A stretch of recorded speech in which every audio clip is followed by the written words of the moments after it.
Sejam bem-vindos a esse podcast. Vamos falar um pouquinho sobre o lado ruim da missão da Igreja Mórmon. E é interessante falar sobre isso porque eu falo com bastante conhecimento de causa, né? Até por ter sido um missionário de tempo integral muitos anos atrás. Mas o que a gente pode falar, né? Você cresce em um ambiente em que você vai sendo moldado pelas pessoas à sua volta, pelo que você está vendo, o que as pessoas falam. Você crescendo dessa forma, você vai acabar fazendo as mesmas coisas que as pessoas que estão à sua volta fazem. Você vai acabar fazendo o que elas culturalmente costumam fazer. E na igreja não é diferente, você cresce com a mente em que eu preciso ser um missionário de tempo integral da igreja quando eu crescer, né? Era 19, agora é 18 anos. Mas o que é interessante nisso tudo é que você realmente é moldado a fazer isso, né? Então o jovem, quando chega da igreja, né? Quando chega lá próximo à idade de missão, ele vai fazer de tudo para se preparar e ele tem que fazer. Para o homem, por exemplo, é um mandamento. Aí falam que as mulheres, as moças vão se elas quiserem, mas para o homem é um mandamento, né? E é interessante que quando um não decide ir, chega para um bispo e fala assim, vou usar minha liberdade de escolha, meu livre-arbítrio aqui, não vou, né? Aí ele é condenado, não, ele não quer fazer missão, tal e tal. Então, uns falam que para você fazer missão, você tem que ir pela sua livre vontade, mas se você não for, você é condenado pelos líderes ou as pessoas da ala da igreja que você não foi e fez errado. Então é interessante isso aí. Mas uma coisa interessante também nisso tudo, né, que deve ser até olhado com mais de perto, é que os jovens eles abandonam o que eles estão fazendo para ir para a missão. Muitos deles estão começando faculdade ou vão começar, então eles param 2 anos da vida deles, eles param, estacionam tudo, vão lá e trabalham para a igreja. É um trabalho que muitos falam que quem olha assim mais a fundo para estudar esse tipo de trabalho dentro de uma igreja é para poder fazer o marketing da igreja, para trazer mais pessoas que vão pagar mais os dízimos e a igreja vai crescer, né, através disso. Então é um trabalho voluntário, o missionário não recebe nada por isso, né?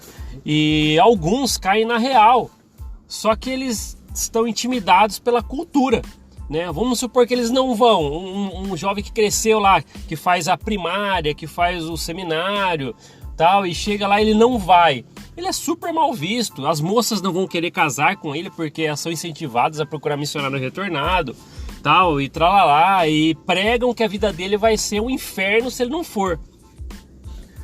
E então é complicado. Então às vezes ele cai na real, poxa, é melhor não ir, eu tenho 2 anos para estudar, tal, eu começo, ou tenho uma proposta de trabalho e eu vou parar 2 anos e não vou, tal, e às vezes ele fica naquela incógnita, né, e ele acaba cedendo e vai para a missão, né? E às vezes volta, aí ele vê que realmente o mundo é hostil, né? Ele fala, pô, olha o tempo que eu perdi, e a igreja não paga nada para ele, né? Literalmente ele vai pelas bênçãos que ele vai pegar depois. Mas muitos que acompanham essa história de perto já vê que a igreja ela utiliza o trabalho missionário para um puro marketing, para trazer mais pessoas para a igreja, mais famílias, para que aumente o número de membros e para que aumente o faturamento da igreja através do dízimo. Eles batizam pessoas que vão pagar o dízimo depois. Então esse é um dos motivos, né? E a igreja realmente ela não mede esforço para fazer isso. E quando um missionário de tempo integral ele volta, às vezes ele cai na real, né? Às vezes ele não tem uma família bancando ele por trás, então ele estacionou 2 anos, ele volta e para ele engrenar de novo em trabalho, escola, né? Aí é um parto para ele fazer isso, né? Então às vezes judia muito do jovem, né? Que cai na real e fala, pô, peraí, o que eu tenho que fazer? E a igreja não ajuda, né? Ela fala que ela tem o fundo perpétuo, que é aquele programa de ajudar os jovens a estudar, mas é uma burocracia imensa que quase ninguém consegue fazer se não tiver um grande apoio quando ele volta da missão. Aí ele acaba desamparado, E por isso que, por exemplo, existem pessoas de 40 anos, né, que viveram 30 anos na igreja, estão desde criança, fizeram missão e hoje estão vendo o quanto que perdeu e ficam revoltados com isso e abandonam a igreja. Aí são chamados de apóstatas, mas não vê tudo que ele fez para a igreja, inclusive doou 2 anos para estar lá trabalhando para a igreja.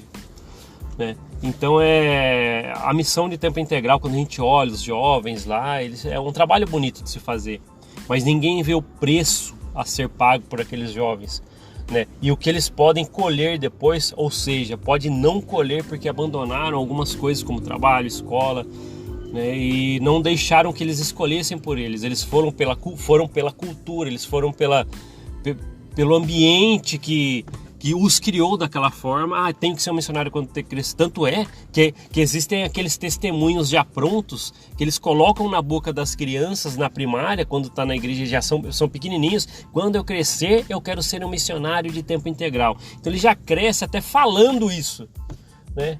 Colocando no seu subconsciente que ele tem que fazer, né? Então é um trabalho, sim, que eles quase obrigam os jovens a fazer. E se eles não fazem, eles são mal vistos, eles não vão querer.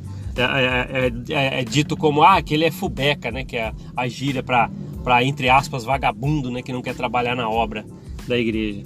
Então essa é a outra face da missão da Igreja Mormon. Beleza, galera? Obrigado por ouvir esse podcast, né? Compartilhem, curtem, comentem e a gente se fala na próxima.